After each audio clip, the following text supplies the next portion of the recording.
Il est vrai qu'il y a un minhag, une coutume qui est marquée dans le Shulchan Aruch au Siman 581 de jeûner la veille de Rosh Hashanah.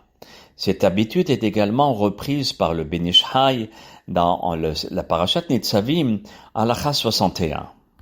Mais il est important de savoir que ce jeûne-là n'a pas un caractère obligatoire. Il n'est pas du tout obligatoire, contrairement aux autres ta'aniyot, aux autres jeûnes. Et donc une personne qui est faible, ou bien qui risque d'être faible à cause de ce jeûne, d'après tous les poskim, il sera dispensé de jeûner, comme on le voit dans le Ben Ish Chai et aussi dans le Or LeTzion, tome 4, du Hacham Abba Shaul. Et certains aussi n'ont pas l'habitude, c'est-à-dire ils ont l'habitude de jeûner, mais de ne pas rentrer dans la fête en jeûne. Donc ils s'arrêtent à peu près au Plag Mincha, c'est 1h15 avant la nuit, pour pas rentrer dans la fête dans le jeûne. Maintenant, c'est très important, si vous voulez, cet avis que je vais vous rapporter maintenant.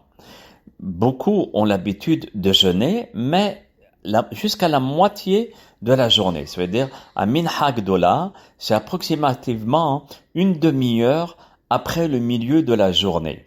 Ainsi rapporte le Mishnah Bura au nom du Mahatzit HaShekel dans le Siman 562.